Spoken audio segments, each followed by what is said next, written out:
할렐루야. 네, 오늘도 은혜 주실 우리 주님을 기대하고 찬양합니다. 오늘 말씀의 제목은 슬기로운 가정생활, 이 제목으로 피차 은혜 입기를 원합니다. 우리 가정의 달 5월을 맞이했습니다.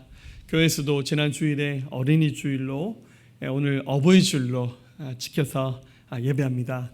여러분들 이미 가족끼리 서로를 챙겨주는 훈훈한 시간들 가지셨으리라고 믿습니다.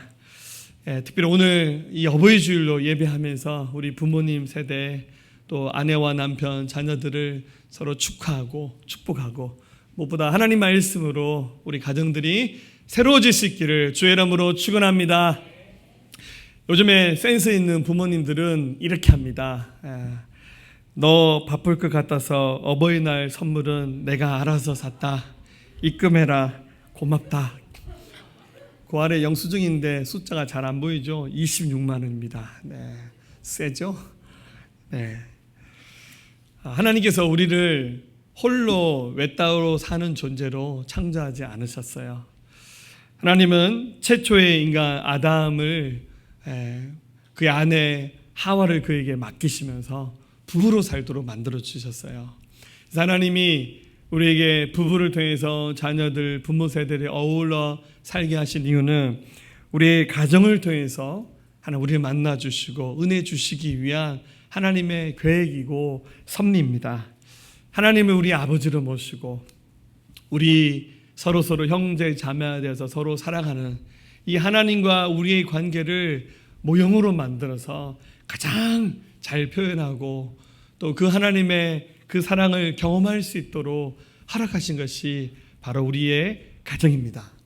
그래서 하나님을 생각하면 기분이 좋고 또 그 사랑에 감사하고 푸근해지듯이 우리의 가정을 떠올리면 행복하다, 참 좋다 이런 느낌이 드는 것이 정상입니다.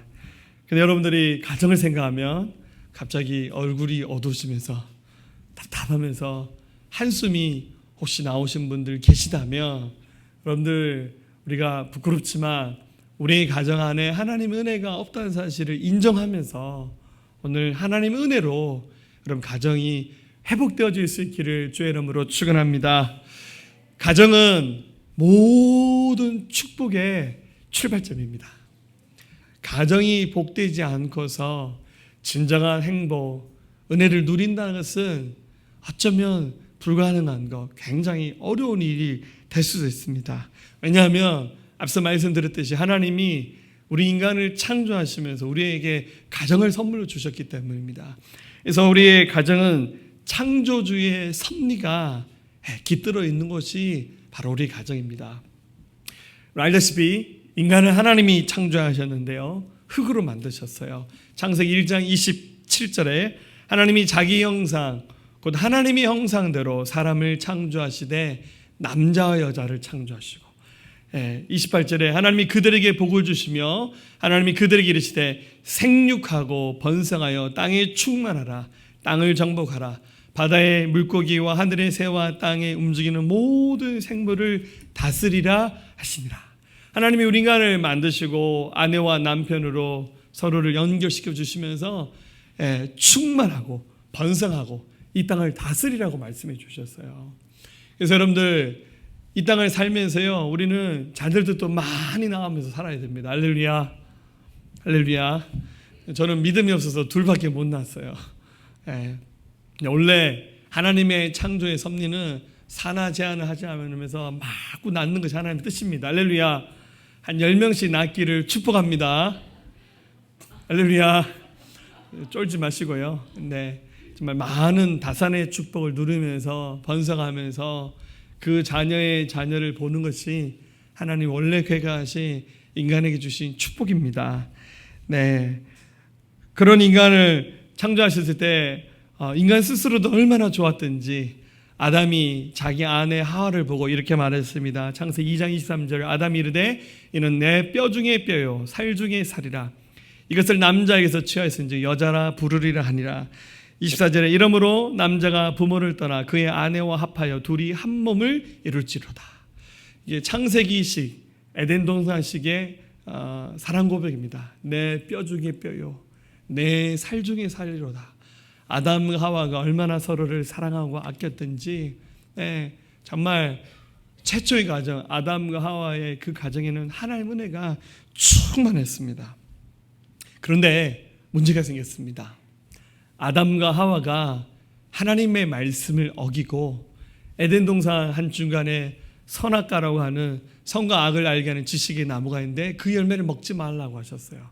그런데 하나님의 말씀을 어기고 아담과 하와가 그 선악과를 먹었어요. 그 다음에 인간에게 찾아온 것이 바로 죄입니다. 죄는 인간의 삶을 파괴시키고 하나님과 인간과의 관계도 파괴시키면서 무엇보다도 그 죄로 인하여 우리의 가정이 파괴됐습니다. 사단이 뱀을 조종해서 인간을 유혹해서 선악과를 먹었는데 이 선악과를 먹게 되면 너희가 하나님처럼 될 것이다 라는 거짓말을 했어요. 그전에는 사람이 선과 악을 판단하는 지혜도 없고 그런 기준이 없었어요. 근데 선악과를 먹고 나니까 마치 하나님처럼 된 것처럼 인간이 착각하는 거예요. 인간이 가지고 있는 그 지혜가 마치 하나님의 지혜처럼 생각해서 인간이 스스로의 지혜를 가지고 하나님처럼 판단하고 말하는 거예요. 그래서 아담과 하와가 서로 허물이 있는데 그 허물이 예전에는 크게 보이지 않았는데 이제는 이 허물이 보이는 거예요. 그래서 어떻게 말합니까? 하나님이 잘못을 지적하셨을 때 3장 12절 아담이 이르되 하나님이 주셔서 나와 함께 하신 여자 그가 그 나무 열매를 내게 주므로 내가 먹었나이다. 자기가 가지고 있는 그 얕은 지식과 지혜를 가지고 이 모든 죄의 원인은 나한테 있는 것이 아니라 저 여자에게 있다고 모든 원망과 불평을 자기 아내에게 다 뒤집어 씌워버립니다. 배려할 줄 모르고 용납할 줄 모르고 용서할 줄 몰랐어요. 하나님도 너무 화가 나기도 했지만 인간이 걱정도 되었어요. 그래서 어떻게 합니까? 남자 여자의 삶을 하나님이 어느 정도 제한을 하십니다. 16절 또 여자에게 이르시되 내가 내게 임신하는 고통을 크게 더하리니 네가 수고하고 자식을 낳을 것이며 너는 남편을 원하고 남편은 너를 다스릴 것이니라 하시고 17절 아담에게 이르시되 네가 내 아내의 말을 듣고 내가 내게 먹지 말라 한 나무의 열매를 먹었은즉 땅은 너로 말미암아 저주를 받고 너는 내 평생에 수고하여야 그 소산을 먹으리라. 이게 저주이기도 하지만 하나님 인간이 걱정되셔서 인간의 삶을 이렇게 역할을 제한시킨 거죠. 아내에게는 남편 말 들으라. 할렐루야. 그리고 남편에게는 너는 평생 밖에 나가서 딴짓하지 말고 일해라. 그리고 해산의 고통을 더하셔서 아이를 수고롭게 낳게 하셔서 그전에는 인간이 아이를 낳는데 그렇게 고통스럽지 않았어요. 너무 이렇게 막 무지세하게 세상에 돌아가는 거 보니까 하나님이 걱정되셔서 뭐 덜 낳게 하신 것인지 모르겠어요. 그리고 맨날 싸울 것이 걱정되니까 아내한테 남편 말 잘 들으라고. 그런데 인간들이 하나님이 이런 말씀을 들을 리가 있습니까? 그럼 남편 말 잘 들으시죠? 할렐루야. 할렐루야. 열심히 일하고 계시죠? 하나님이 걱정돼서 이 정도라도 하면 내가 가정 지켜줄게 했는데 이것조차도 잘 안 되는 거예요. 그래서 가정이 깨어지기 시작했습니다. 최초의 가정 아담과 하와가 이렇게 불순종으로 깨어지면서 그들이 낳았던 자녀들 가인과 아벨 두 아들 사이에 다툼이 일어났는데 그만 형이었던 가인이 자기 친동생 아벨을 돌로 쳐서 살인합니다. 인류 최초의 가정에 살인사건이 일어났습니다. 물론 그 위에 셋을 비롯한 자녀들이 계속 태어나는데 모든 자녀들이 자기 아버지 어머니가 했던 것을 그대로 학습하고 카피하는 거예요.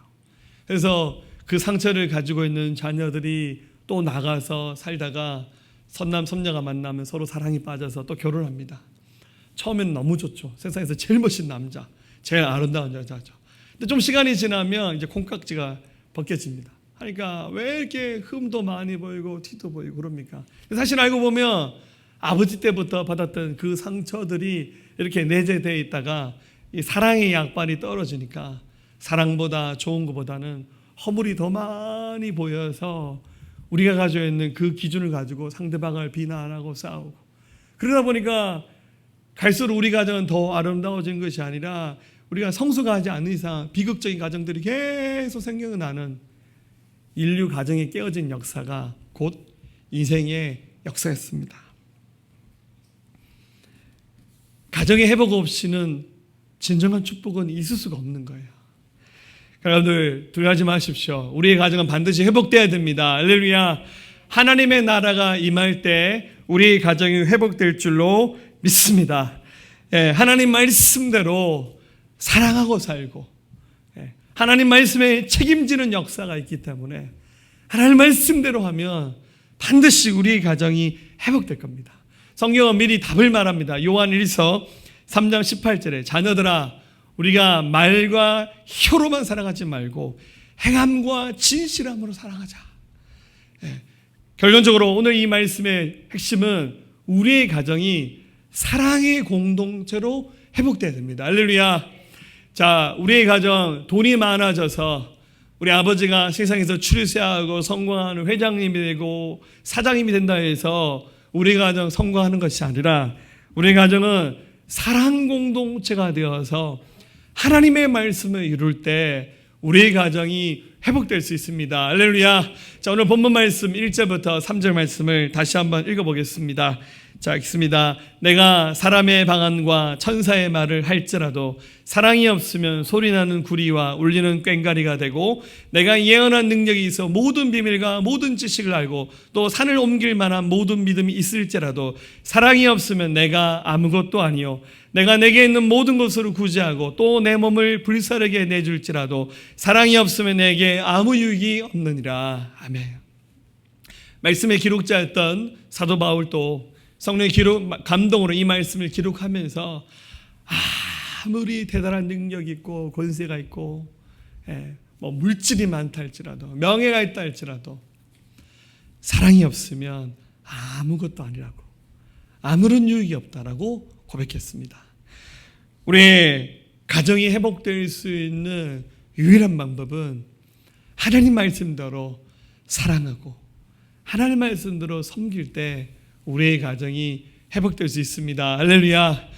그 방법은 사랑하는 것인데 오늘 본문은 이 사랑이 어느 수준의 사랑인지 어떤 모양의 사랑인지를 우리에게 잘 보여주고 있습니다. 먼저 4절 말씀 한번 읽어보겠습니다. 같이 읽습니다. 사랑은 오래 참고 사랑은 온유하며 시기하지 아니하며 사랑은 자랑하지 아니하며 교만하지 아니하며. 자, 여기서 말하는 사랑은 하나님의 본질입니다. 여러분 성경은 하나님이 사랑이라고 말씀하셨어요.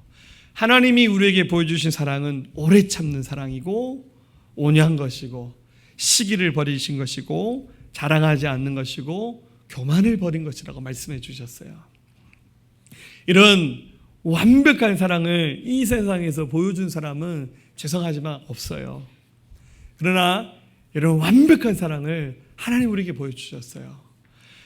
앞서 말씀드렸듯이 아담과 하와를 창조하신 하나님이 이 세상을 만드셨는데 아담과 하와의 후손으로 태어난 인류들이 서로 상처를 부둥켜 안고 살다 보니 계속 죄를 짓는 거예요. 서로에게 막 상처를 주고받는 거예요.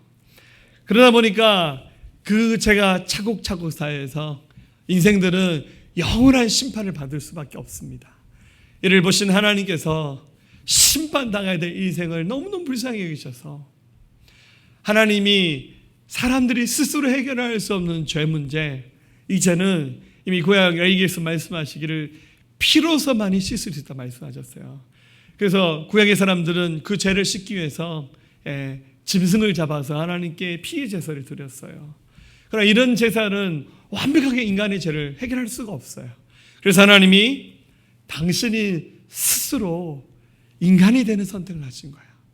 그래서 2000년 전에 사람의 모양으로 오신 분이 그분이 바로 하나님의 아들 예수님입니다. 예수님이 사람들의 모든 죄를 대신 짊어지시고 십자가에 매달리셨어요. 십자가에서 사람의 모든 죄 때문에 사람들이 받아야 될 그 죄값을 대신 참으시면서 오래 참으시고 온유한 사랑을 보여주시고 시기하지 않고 자랑하지 않고 교만하지 않는 사랑으로 섬겨주시면서 모든 인류에게 사랑의 표본을 보여주셨습니다. 우리 예수님의 이 사랑을 받은 우리들, 이 사랑이 얼마나 감격스럽고 큽니까?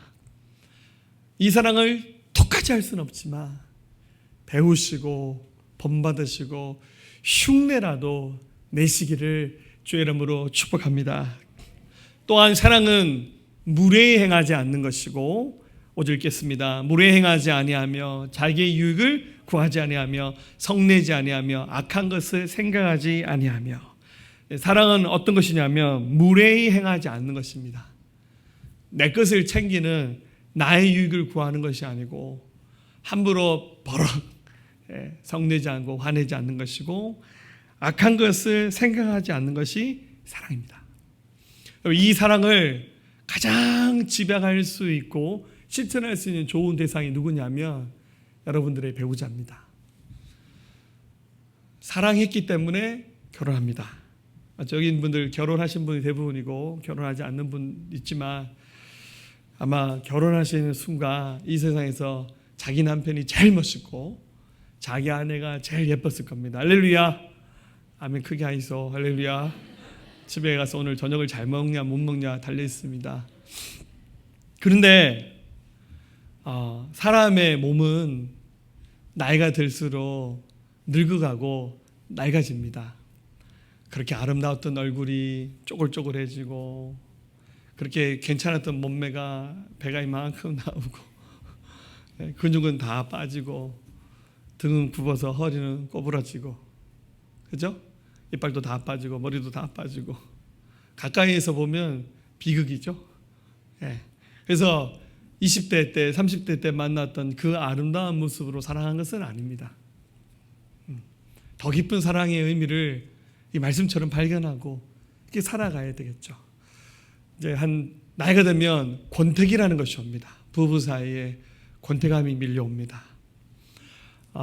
권태기에 빠진 부부를 확인할 수 있는 질문을 제가 몇 가지 가르쳐 드리겠습니다.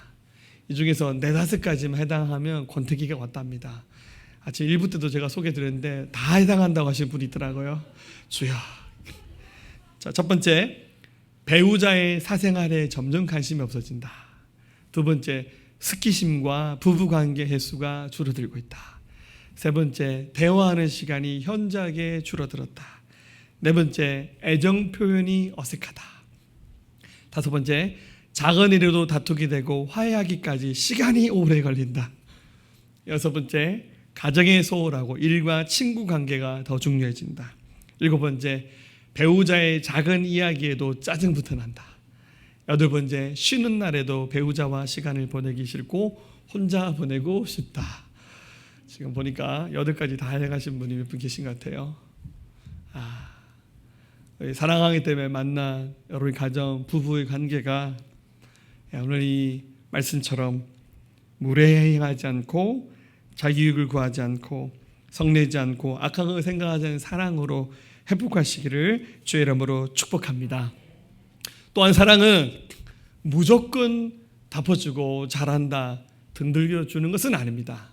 우리의 사랑은 불의를 기뻐하지 않고 진리를 세우는 것입니다. 6절에 불의를 기뻐하지 아니하고 진리와 함께 기뻐하며. 사랑은 불의를 멀리하고 진리를 기뻐하는 것입니다. 사랑은 대단히 정의롭고 공의로운 것입니다. 때로는 우리의 이 사랑을 깨트리는 불의와 비진리가 우리의 이 사랑의 관계를 깨트릴 순간도 있어요. 그 순간에 하나님의 말씀으로 사랑을 가로막는 불의와 비진리와 맞서서 싸우셔야 오늘 하나님 말씀하신 이런 사랑을 우리가 지킬 수 있습니다. 또한 사랑은 참고 바라고 견디는 겁니다. 7절 말씀 볼까요? 모든 것을 참으며 모든 것을 믿으며 모든 것을 바라며 모든 것을 견디는 거다. 그리고 사랑은 상대방을 위해서 참아주는 거예요. 믿어주는 겁니다. 바라고 견디는 거예요. 세상에는 이런 사랑이 흔하지 않아요. 직장 동료가 여러분 믿어주고 견뎌주고 바라고 기다려줍니까? 그런 직장이 있다면 굉장히 행복한 직장입니다. 그러나 세상에서는 그런 거를 쉽게 경험하기가 어려워요. 다 이익을 위해서 모인 단체들이잖아요. 그러나 적어도 우리 가정은 참아주고 믿어주고 견뎌주고 바라면서 기다리는 거예요. 특별히 저희 부모님 세대를 한번 생각해 봅니다. 저는 이제 40대 후반으로 이제 접어들었는데요. 제 아버님은 80대, 제 어머니는 70대입니다. 굉장히 인생을 오래 사셨잖아요. 제가 저희 아버님하고 살 수 있을지 모르겠는데, 굉장히 성숙하시잖아요. 할렐루야. 근데 가끔씩 저희 부모님의 대화를 들을 때마다 시험에 들어요. 왜 그렇게 많이 싸우시는지. 의견도 안 맞고 투닥투닥 하시는데, 평생 살아도 저렇게 싸우시나. 나도 80대에 됐어도 여전히 나도 싸우고 있나? 이런 생각이 들 때마다 아찔한 생각이 들어요. 그럴 만한 것이 우리 부모님 세대, 물론 여기 저보다 조금 더 젊으신 분도 계시지만 애는 참 격동의 세월을 사셨잖아요. 일제시대 때부터 시작해서 한국전쟁, 우리나라에 이 혁명도 왜 이렇게 많이 났으면 쿠데타도 일어나고 우리나라 전체에 굉장히 많은 그런 일들이 있었잖아요. 산업혁명도 있었고 가난한 시절을 거치면서 여기까지 왔지 않습니까? 우리 저희 부모님 세대 많이 배우신 분이 어디 있어요? 진짜 잘 나오면 초등학교, 중학교, 고등학교까지 나오기 쉽지 않은 세대였어요. 한글 모르신 분도 더러 많이 계셨어요. 참 어려운 시대를 살아오셨습니다. 어릴 때 놀이동산 가본 적이 어디 있습니까? 저는 초등학교 수학여행 가서 우리나라에 놀이동산이 있다는 걸 처음 알았어요. 세상에 이런 것도 있구나. 가족여행 한 번도 가본 적 없어요. 외식 그런 게 어디 있어요. 어쩌다가 짜장면 탕수육 한 그릇 얻어먹으면 그날은 잔치날이죠. 저희 부모님 세대가 보여준 사랑은 세련된 사랑은 아니었습니다. 그냥 투박하고 표현하지 못한 사랑이었습니다. 그래서 저희 부모님 세대는 사랑하면서 살지 못하는 줄 알았어요. 근데 조금씩 나이 들어서 보니까 그것만은 아니더라고요. 구글 번역기를 돌리면서 얘기를 들어야 돼요. 우리 부모님이 하시는 말들은 번역기를 돌리면서 들으셔야 돼요. 이렇게 말하죠. 경상 사람들 반무간나 이 말 뭡니까? 잘 지내고 있니? 이 뜻이에요. 전화할 때 아버진겨 엄마가 이렇게 전화하시죠. 아버지 잘 지내셨어요? 보고 싶었어요? 좀 간지럽죠? 전 괜찮니다. 저는 잘 지내고 있어요. 걱정하지 마세요. 이런 말이죠. 자조심해라. 나는 늘 네가 걱정된다. 기도할게. 힘내라. 마 일찍 자라. 건강관리 잘하고 너무 몸을 피곤하게 하시고 혹사시키고 일하지 마. 이런 말이죠. 그래 전화비 많이 나온다. 마 끊어라. 그래 아들아 사랑한다. 자주 연락해라. 그런 거죠. 이게 번역기를 돌려야 그 말 속에 담겨있는 진의가 나오는 거죠. 저도 좀 부끄럽지만 저희 부모님 붙잡고 아버지 사랑해요. 어머니 사랑해요. 제가 이런 말 한 번도 못 해봤어요. 진짜 부끄러운 고백입니다. 자, 이번 주에 저희 어머니 모시고 잠깐 병원에 갔는데 어머니랑 같이 식사하면서 어머니께 이렇게 했어요. 엄마 사랑해요. 이 말 처음 해봤어요. 근데 저희 어머니 굉장히 어색하면서 왜 이러냐고. 네, 여러분 할 수만 있다면 부모님께 또 우리 부모님들도 아이들에게 번역기 안 돌리게끔 직통언어를 사용해 주세요. 사랑한다, 축복한다, 고맙다. 어버이날 선물은 내가 살게 이러지 마시고 직접 여러분 표현해 주세요. 그러면서 오늘 성경에서 말하는 그런 사랑을 보여주시기를 축복합니다. 사랑은 어린아이가 아니라 어른의 모습으로 돌아가서 사랑하는 거예요. 오늘 말씀 말합니다. 11절에 내가 어렸을 때는 말하는 것이 어린아이 같고 깨닫는 것이 어린아이 같고 생각하는 것이 어린아이와 같다가 장성한 사람이 되어서는 어린아이를 버렸노라. 사람은 나이가 들면 몸집이 커져가듯이 사람은 성숙해져 가야 됩니다. 어린아이의 생각은 유치하고 좀 이기적이에요. 자기가 배고프면 물어버리고 자기가 하고 싶으면 땡깡 부리고 다 해버리죠. 그러나 어른이 되어가면 점점 눈치도 생기고 예의도 생기고 교양도 생기고 상대방의 마음을 헤아릴 수 있는 깊은 지혜도 생기는 거죠. 사랑을 하려면 어린아이의 모습을 버리고 어른의 모습이 되어서 그 사랑을 해주셔야 돼요. 자꾸만 교회 안에서도 어린아이처럼 자꾸 사랑받고 싶어서 내 것만 챙기는 이런 이기적인 모습이 아니라 좀 넉넉하게 사랑할 수 있는 모습을 보여주시기를 주의 이름으로 축복합니다. 그러나 완벽할 수는 없어요. 저도 여러분 사랑한다고 섬기겠다 했지만 결정적인 순간에 저도 많이 깨지고 좀 이기적인 모습을 보일 때가 있더라고요. 그러나 완전해지는 곳은 천국에서 우리가 완전해질 거예요. 그때까지 우리가 불완전할 수밖에 없어요. 그걸 이해를 하셔야 돼요. 말씀 말합니다. 12절에 우리가 지금은 거울로 보는 것이 힘이 하나 그때는 얼굴과 얼굴을 대하여 볼 것이요 지금은 내가 부분적으로 하나 그때는 주께서 나를 아신 것 같이 내가 온전히 하리라. 여러분 거울로 본다는 말이 무슨 말이냐면 성경에 기록된 1세기 얘기입니다. 그때 거울은 놋거울입니다. 구리로 만든 거울이에요. 아무리 이게 비싼 거울을 사도 얼굴이 쨍하게 보이지는 않아요. 희미하죠. 이 말이 그 말이에요. 지금은 거울로 본 것 좀 희미하단 말이 그 뜻이에요. 그런데 천국에 가서 보면 다 보입니다.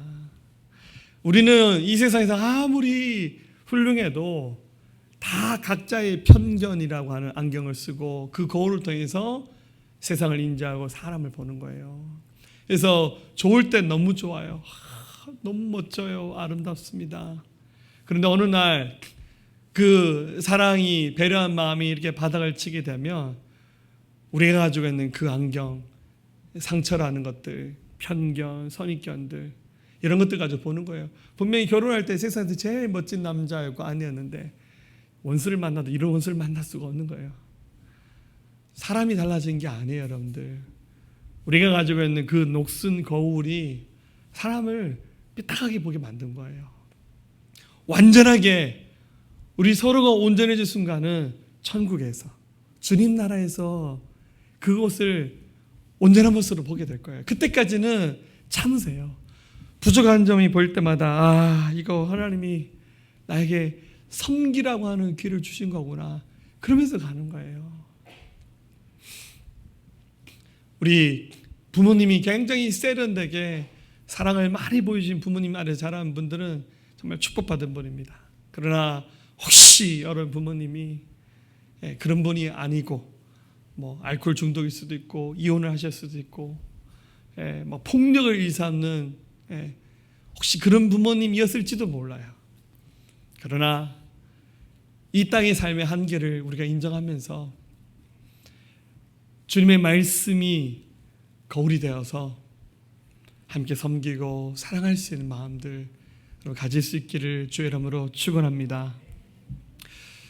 어제 말씀 마지막으로 이렇게 원고를 끝내면서 페이스북 제 친구 중에서 유정서 집사님이라는 분이 계셔요. 예전에 극동방송에서 방송 진행을 이분과 같이 많이 했는데 서울에 계신데 그 월간 미나라는 잡지 편집장으로 계신 분인데 이분이 쓴 책 중에 대한민국 기독교 문화유산 답사기라는 책이 있는데 굉장히 좋은 책입니다. 글을 굉장히 잘 쓰시는 분이신데 참 신실하신 분입니다. 어제 이분이 어버이날 맞이해서 글을 올렸는데 좀 마음이 좀 짠하더라고요. 제가 댓글에 글을 남기면서 이번에 글을 제가 폰다 말은 말씀드리지 않았는데 나중에 제가 말씀드려야 될 것 같아요. 본인의 어머니를 생각하며 쓰신 글인데 제가 한번 읽어볼게요. 나는 아직도 내 주를 가까이 하려 함으로 시작되는 찬송가를 끝까지 부르지 못한다. 여인 모습으로 병석에 누워 그 찬송가를 나직이 부르시던 어머니의 모습이 떠올라 이내 목이 메이고 눈물이 솟구치기 때문이다. 그토록 오랜 세월이 흘렀는데도 말이다. 내 어머니는 내가 고등학교 1학년 때 돌아가셨다. 그분의 나이 고작 44살 때였다. 고등학교 1학년 봄 소풍 때 어머니는 도시락이며 먹을거리를 제대로 챙겨주지 못했다고 굳이 대문 앞까지 따라 나오시며 1,000원짜리 몇 장을 주머니에 넣어주셨다. 한사코 괜찮다는 나를 끌어안으시며 엄마가 많이 아파서 미안해.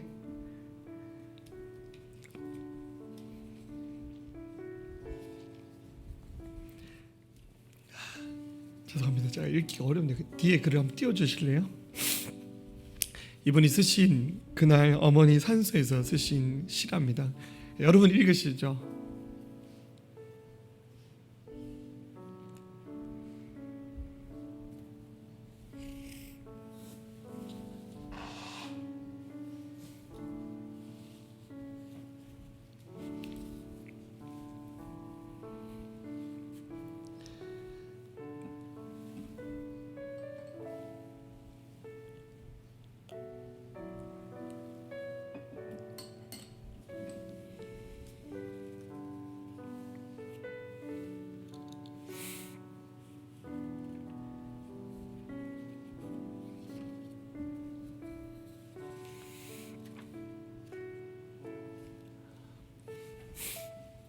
제가 읽을게요.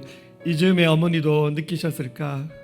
마지막 이별을 준비할 뿐인 우리도 서러운 지상의 삶에도 끝내 남겨두고 가고픈 그 무엇이 있다는 것을. 아침마다 창가에 쌓이는 부끄러운 세월에 눈부셔하며 어머니도 나처럼 왈칵 쏟아놓고 싶은 울음을 참말이도 참으셨겠구나. 깊은 얘기는 여러분들 주보에 나와 있는 내용들을 읽으면서 여러분들 말씀 마무리하겠습니다. 사랑하는 여러분들, 하나님 말씀으로 복음의 능력으로 우리의 가정을 회복시킵시다. 우리 가정이 깨어지면 여러분 마귀가 박수칠 수밖에 없어요. 완벽한 사랑, 위대한 사랑을 우리 인간 할 수가 없어요.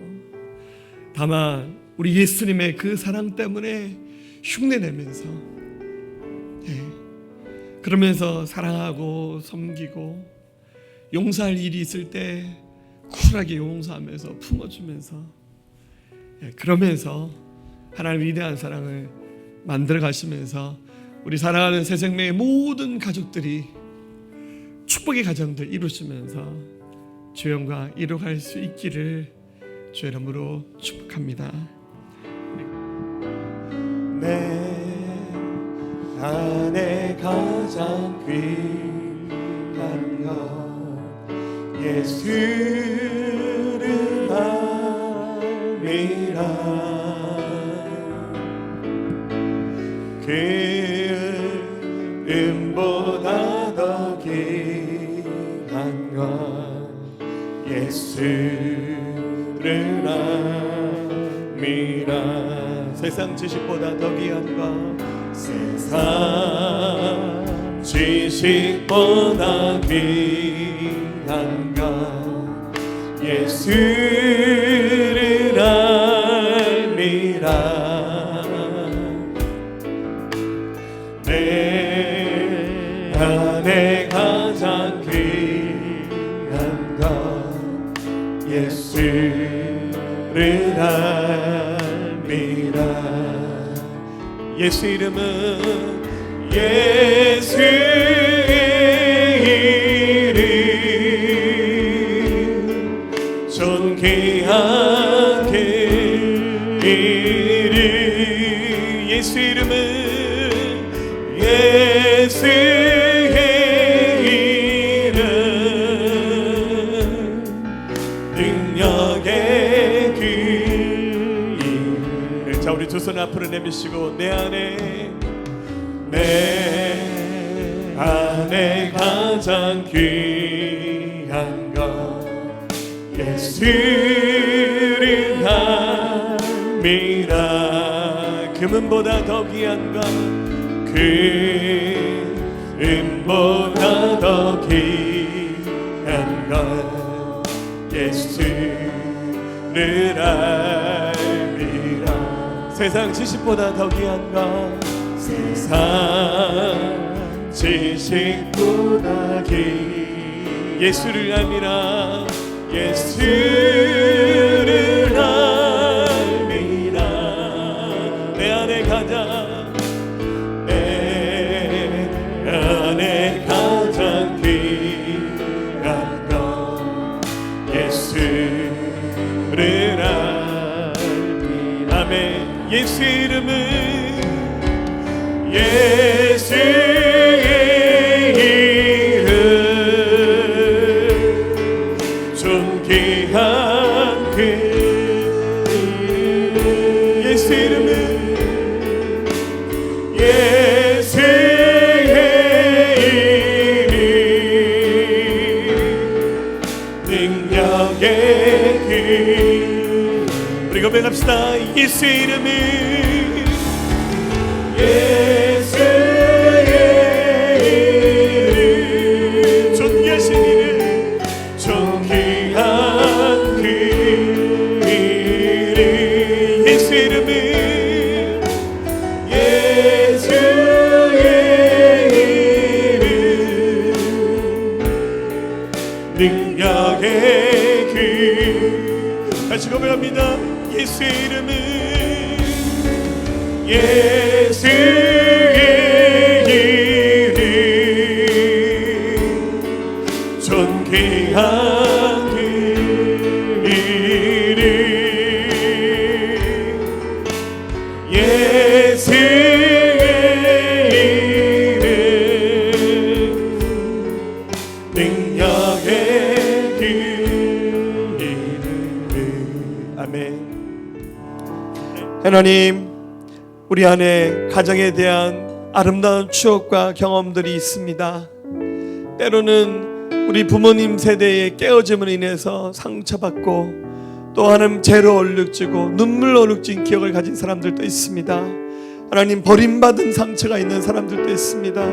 하나님 그 성숙하지 못함이 독나무가 되어서 하나님 결혼해서 사는 우리 가정에서 남편과 아내를 향해서 독소를 쏟아냈고 하나님 용서하지 못하고 원망하고 미워하는 이런 일들이 우리 가정도 있지 않았습니까? 우리 사랑하는 자녀들 향해서 축복하지 못하고 저주의 말들을 쏟아내고 사랑하는 자녀들 위해서 기도하지 못하는 깨어진 일들이 우리 가정 안에서 다시 한번 재현되고 있지 않았습니까?